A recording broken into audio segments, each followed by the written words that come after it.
Great, thanks everyone. So I'm here to talk about yet another way to think about writing, what my colleagues and I have termed the text processing theory of script. So as a brief introduction, my name is Anushah Hossain, and I recently became the director of the Script Encoding Initiative, which works really closely with the Unicode Consortium, and over 2 decades has helped encode over 2/3 of the scripts that are available on computers today. Should I click this? Yes. Okay. Both historic and modern, including some of the ones that we've been talking about. And my co-authors who couldn't be here today, sadly, Johannes Berkehausen is from IDG Minds, and Thomas Marchand is the director of the ANRT Type Design Program. Together, we have cooperated on a variety of initiatives under the auspices of the Missing Scripts program, including script research, type design, and visual representations. Just a bit of background. So what am I talking about when I say the text processing theory of script? This concept arose out of our work on the world's writing systems.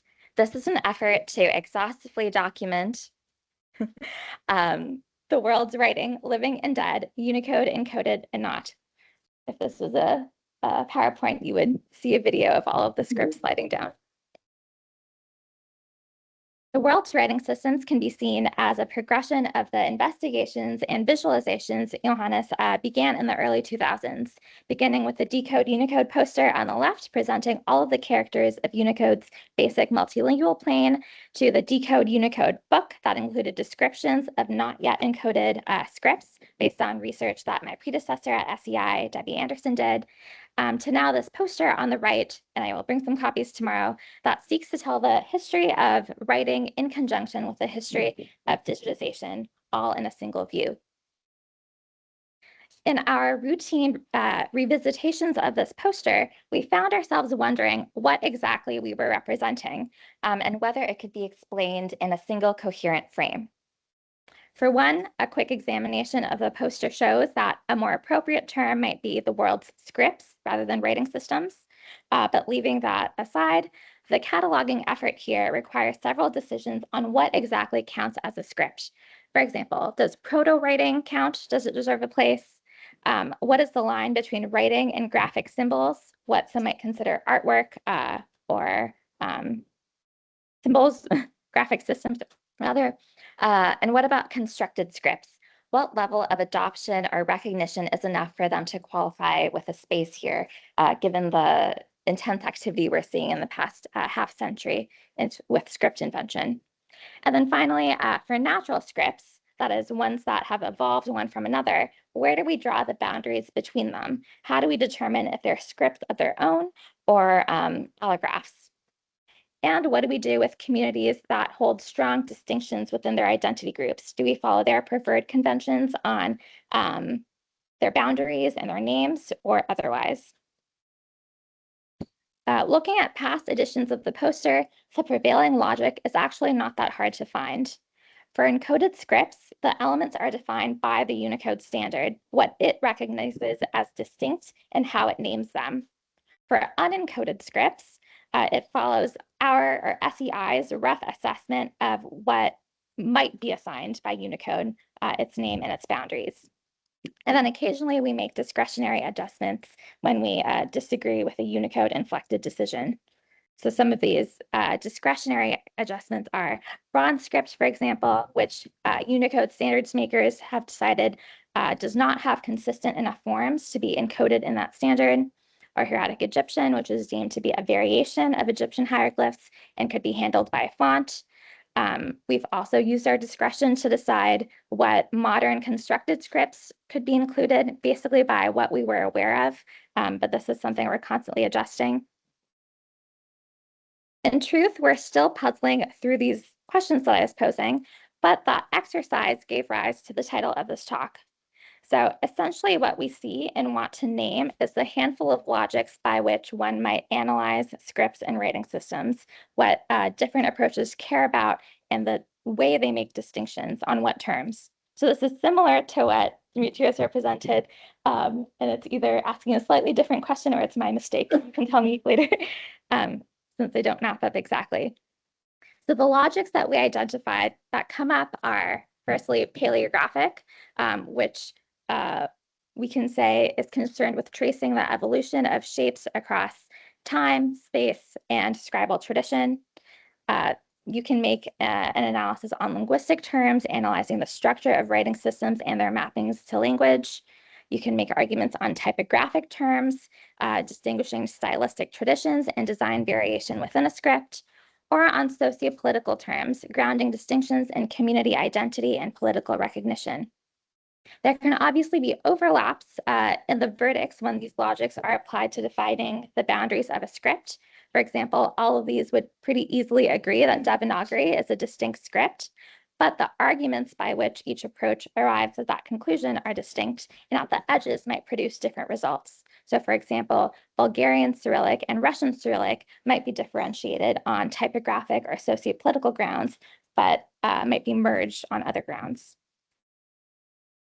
So naming these and recognizing their overlaps but divergences helps us identify a fifth way of seeing the world of scripts. And this is what we found helpful to term the text processing theory of script. So what does this mean? This says that scripts are distinguished only by what is needed for digital systems to process text. And these text processing operations are specifically defined as searching, collation, which is the sorting of text, rendering, which is the display of text, keying or input, and navigation. So backspacing, finding your spot within a text string. So from this observation that there exists this kind of other logic, we make a few points. So one, we affirm that this is the prevailing logic of the Unicode standard, and this builds on some work by Giannis and others. And despite this term, text processing, being written all over the Unicode standard, I think it's worth naming and labeling explicitly because people continually apply different logics to it. And if you follow this logic through, you get a particular catalog of scripts, which is what we essentially represent on the World's Writing Systems poster.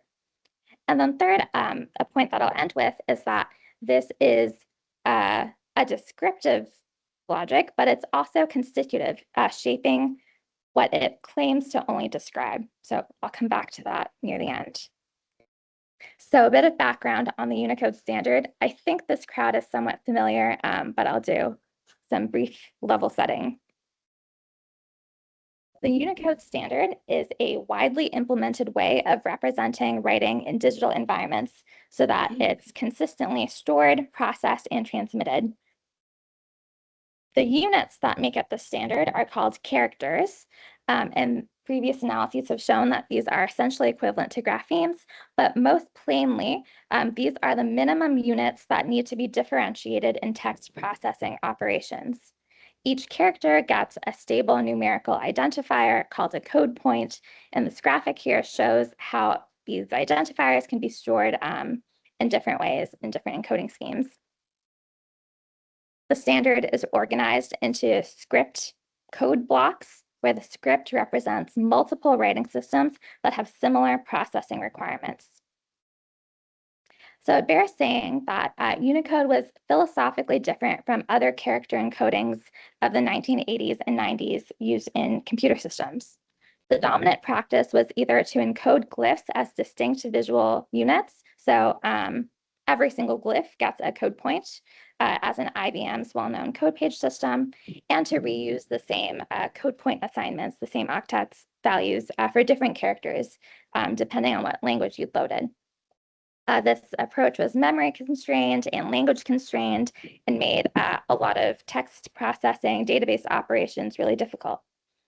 Unicode, on the other hand, evolved out of the Xerox character code standard, which drew a really opinionated distinction between characters, just the abstract identity of a letter, and glyphs, which were their visual realizations. Unicode took that character-based approach and tried to put everything in a single code space. This Xerox Unicode model requires several layers of technologies to work, namely input, so typing from the user, and rendering, which takes those underlying units of meaning on the left here and turns them into what you want to see on the screen on the right. So text processing has been at the very core of Unicode's design from the very beginning. This is from the founder of Unicode, Joe Becker's 1988 position paper. And you can see the principle stated plainly. Text encoding exists solely to support the various processes that act upon text. A little bit tautological. Still, because Unicode is so publicly accessible, I'd say, and because its concepts flirt so closely to language, to identity, to typography, it's frequently been read through linguistic, typographic, or sociopolitical frames. And it's often taken as a kind of prescriptive model that falls short when you use those other frames. So that's one of the reasons why it's often criticized. We're basically saying that this confusion could be resolved with the recognition that Unicode isn't aiming to meet those other logics at all. It is only aiming to meet text processing needs. So accepting that, you might be tempted to look at specific decisions within Unicode and you might try to see how this text processing theory actually applies. And you would be right to find that the analysis is rather fraught. So that's what I'm going to spend the second half of the talk on.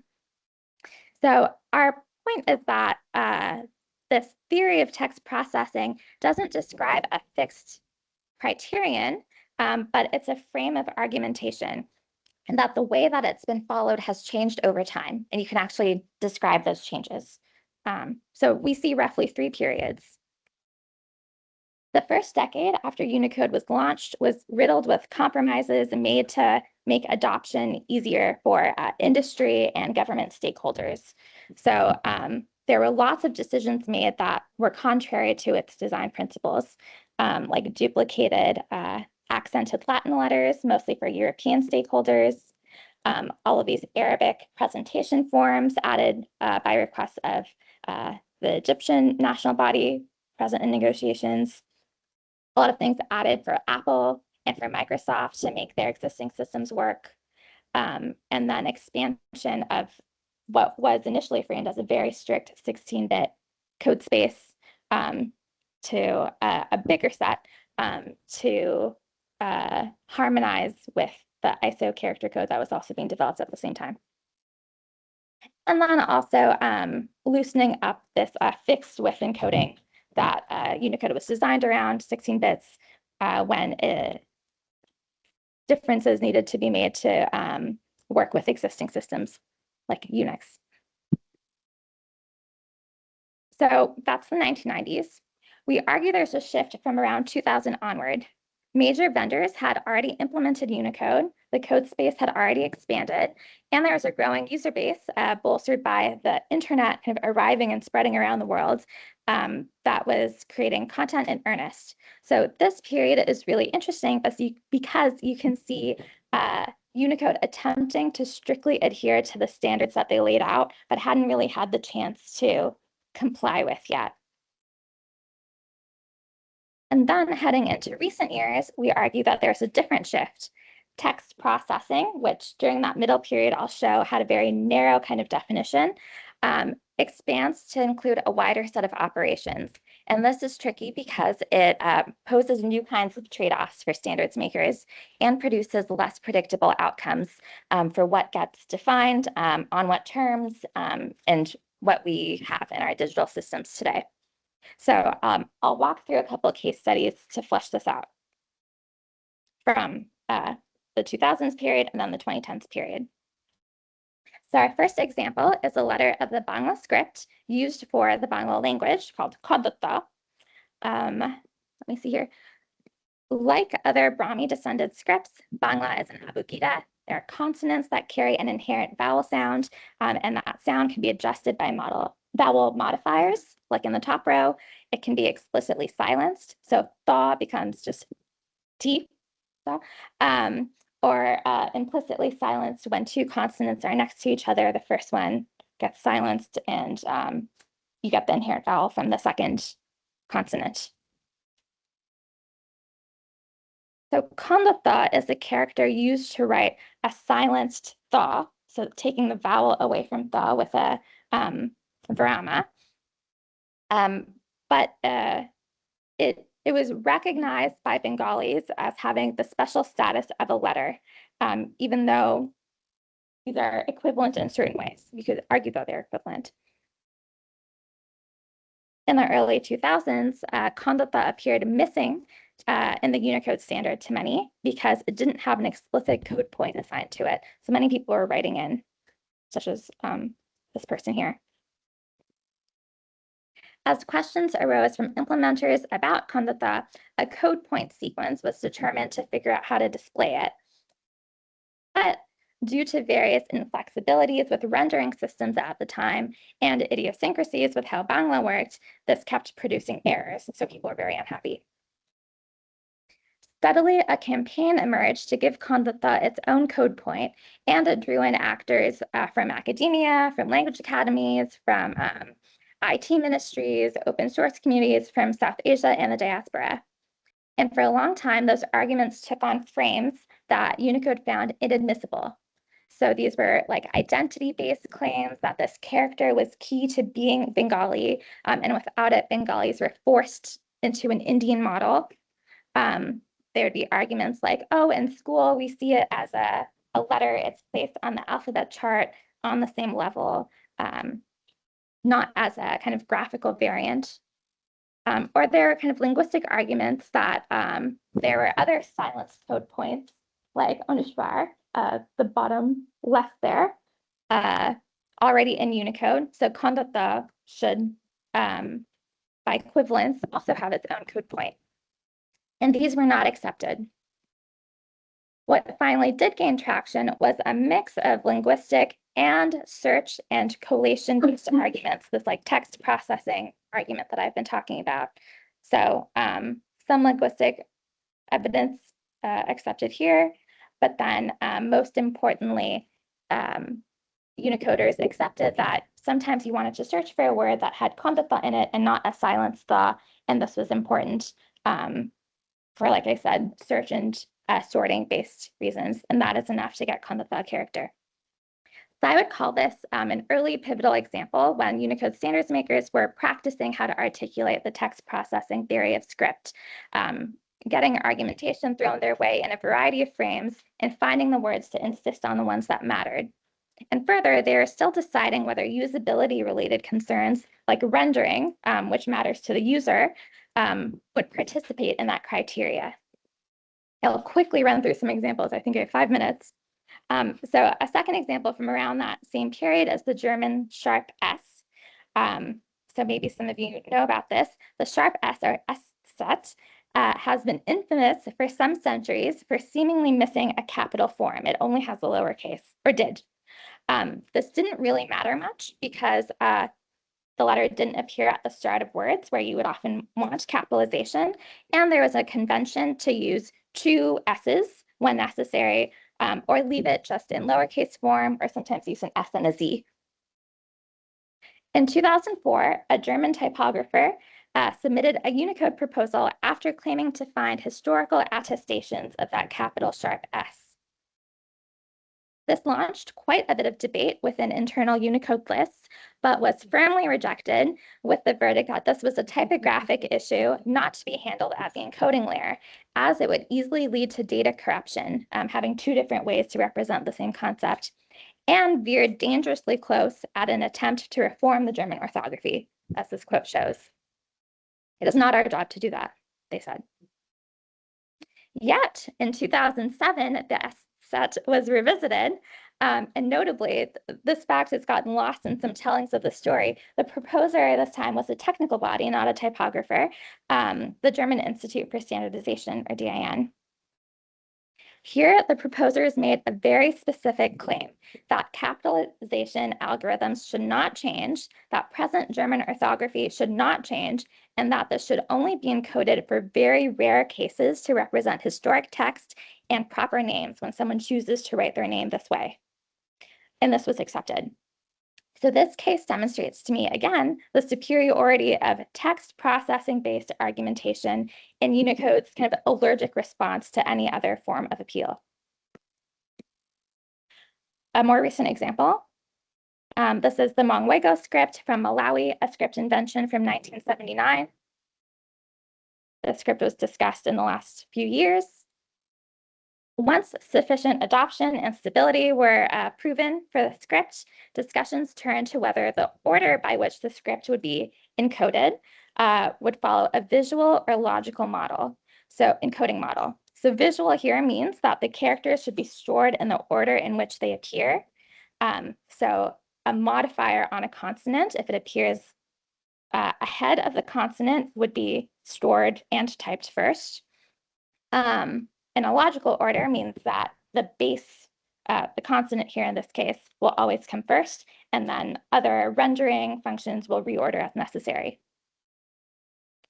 So the conversation around this became quite sprawling, but what was remarkable to me was the extent to which visual order was entertained at all. As one standards maker opined, it was the general policy of the Unicode standard written in from its earliest editions to always follow a logical encoding order. And this had been true except for a couple exceptions. This was important because the logical order is usually essential for collation, so sorting things. And so if you went to a visual order, sorting wouldn't work. On the other hand, if you kept to that logical order principle that had been in place, then usability becomes much more challenging. The script would require custom treatment by rendering engines, by fonts, by keyboards. So the argument for visual order was to keep things simple for the user. So I think this is a really significant change in how Unicode thinks about text processing, because now it's not just about searching and sorting, which I would say were the key elements in the 2000s, but now it also encompasses those other aspects I mentioned, like inputting, rendering, like just how it appears to a person and not a machine, and word processing behaviors. So ultimately for this, there wasn't a trade-off in the end because the proposal authors found that users were okay with the visual order-based sorting, so there wasn't really a trade-off. I think the discussion itself is informative. I will skip this example for time.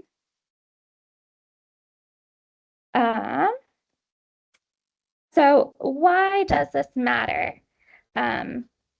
Scholars have observed in different ways that Unicode gives the writing it encodes a certain status in the world, despite Unicode standards makers' earnest pleas otherwise. So I love the contrast of these two statements. So the first one is a quote from a scholar, Krista Dierschild, who says that Unicode is the world's largest museum of scripts. She's building off previous work that calls the computer a script museum, and asserts that only by being incorporated into Unicode does the character stand a chance of becoming a character in a writing system. On the other hand, we have this quote from a longtime Unicode standards maker saying, the universal character set is not a universal encyclopedia for writing systems. It is a practical attempt at an engineering solution that everyone can use for digital representation of text. I would say we can hold both of these statements as true. The Unicode standard is indeed responding to practical engineering needs and working specifically according to a text processing theory of script, yet at the same time, it produces a catalog of writing that could indeed be considered a kind of encyclopedia. We just cannot seek to complete its entries on terms other than what Unicode will admit. So it's interesting that both of these comments here were made in reference to the German sharp S. So let's close by revisiting the fate of that character.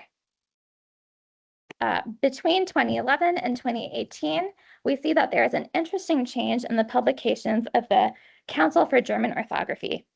By the second date, the new capital sharp S was added to the alphabet list, and the note listing that the small sharp S was an exception was taken away.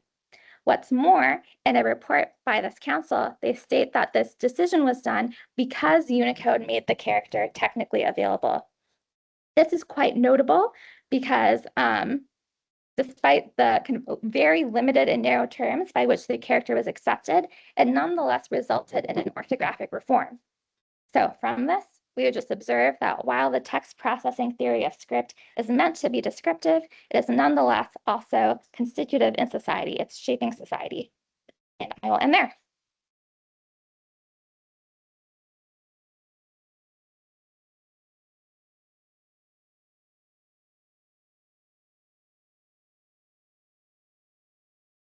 To the capacity talk. So I have a question that maybe can't fit within the space of a Q&A, but we'll try. We have lunch. We have lunch. Yeah. I guess a question I'm curious about, I have my own thoughts on this, but I'd love to hear yours. Do you think that the text processing theory of script, I really like this terminology, is, how do I put this, capturing something, revealing something about writing that predates computers, or is it forcing, and I don't necessarily mean that in a negative term, but forcing in the same way typography had a similar effect, like hot metal typography, forcing writing systems to sort of make decisions, change themselves to adapt to computers? I'd say it's definitely the latter. Okay. And I think part of my agenda is to convince Unicode standards makers of that fact. Okay. Because I think they tend, some of them are in this room, tend to see themselves as outside of script change processes. They say things like, we'll wait for the script to finish evolving and then we'll encode it. Right. But technical actors have never been outside of that. Right. Yeah. Well, like a great example, like you mentioned, the text primitives, but like in many cases, there's like it's just ambiguous. There's no fact of the matter. Like the information to perform like update, like everybody knows about Turkish eye, for example, like it's just not in the text string. You have to know what language it's written in to do it correctly or whatever else. So you have to, yeah. Anyway, thank you. Yeah. Sure. So have you given us like a secret hacker's guide for getting characters into Unicode? What we really no, I'm asking this seriously because I work with on Tolatouche, and we're trying to do some text, and they use an extension code with the alphabet, and one of the characters that we need is missing, and Unicode approved like two, and we put the third in. And so if we say, well, we need it for text processing because look, here are the text that we're trying to digitize, and they use it. Is that the argument that's going to This is something I kind of got tangled up in as I was preparing this talk, because I'm actually not sure if I'm arguing that these are just like the important discourses that as long as you shape an argument with the correct magic terms, it'll get in. Some of these examples kind of veer in that direction, or there's like an underlying truth that exists. So I'm not really sure. I think you're asking, can I just use the magic words and then I'll get in? And I don't know. I'm kind of thinking it through. Yeah. I was wondering, first of all, to say your talk was both enjoyable as well as informative. So, but I've invented a rating system. I'm wondering if Unicode will become more flexible in the future, because like there's not just add will be this, where add vowel instead of consonant. You can also have a system where you have the consonant inside the vowel. You know, I call it the vowel. I mean, there's like a dozen options you could do, and I made like half those. 12, and would Unicode be able to accept some of those in the future, because it's it looks like, you know, the creativity, you know, versus the stability might be at odds. I'd say it's unlikely because they're very risk averse. And I think they're still figuring out the line between recreational scripts that are just kind of for artistic or intellectual purposes, and scripts that are intended to be used by a community. So I'm not sure where yours lands, but even if they're intended to be used by a community, it's an uphill battle to prove in a short span of time that it's stable, it's adopted, it doesn't depend on you, the creator, to have this cult following you. It will live beyond you. These are things that are difficult to establish. Sure. This is mostly just a pitch to come to my. On Unicode. I think I kind of have my talk kind of presents it like a secret cheat code for Unicode, but not really, but we can talk about it. But I don't think there's universal truth. Like when you said, are you arguing this or that? I think that there's a large, having watched a lot of the process, there's a lot of adhocery that goes on that's interesting because it is there's a tina of truth of that there, but there's a lot of other stuff that's being brought into each proposal as an equation that I think this is just part of it. Yeah. Thank you for your talk. I think what's most interesting, or at least what I was most fascinated by, was the edge cases that you gave with regards to technology. I was wondering if there were more edge cases with regards to like individual characters or items that you could talk about, because that's really what's. Well, one of the, so yes, even Unicode standards make me say that every character has a story. So you probably could pick any of them and You get to it just for Oh. maybe during lunch. I have a question. So you seem to be in contact with Unicode, with this Kafka Castle of Unicode. And they have 10 guiding principles for making Unicode. And I declare that there is an 11th one, which is invariability. So whatever Unicode decides stays invariable ad vitam aeternam. So my question is, you spoke about the evolution of Unicode. Do you think it will evolve into someday correcting one of those many errors it has? And I will give you an example, since we are in a typography department. In Unicode, you have equivalence, a character equivalence between the upper dot in Greek and the median dot in the Latin alphabet. And this is disastrous from typography because they clearly are not the same glyphs. Never. Upper and median is not the same. So when I use a system which is Unicode conformant, then it replaces my upper dots by median dots, which is clearly not what I want. So I have to remove from the properties of my system Unicode compliance. So do you think one day they will look back and correct some of these errors? It depends on the nature of the thing, because as I'm sure you know, nothing can be taken away. You can only add to it. So if there's a mistake, if you can convince everyone, they can provide guidance on a new way to do it that's more correct, but you'll continue to live in this multiplicative world. What's that word? Multiverse world, where both kinds of text handling will persist forever. So sometimes they do that. Like I kind of have traced examples in index scripts, which maybe I can talk to you about later. And sometimes it works. Like for Conduct Law, they created another way to represent that character, and the user community liked it and followed it. But then a couple of years later, they analogized and did a similar thing for Malayalam with their silenced consonants, and most of the user community rejected it. So you have this mess. So I think that makes it hard to correct mistakes.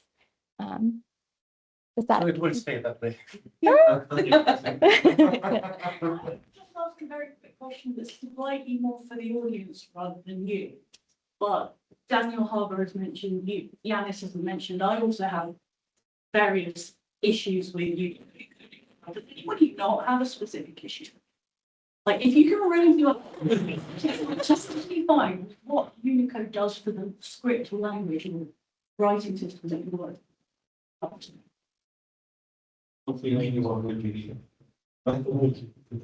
That's sorry. I don't. It's a good point, but also we have to imagine like non-Unicode world and what our lives would be like there.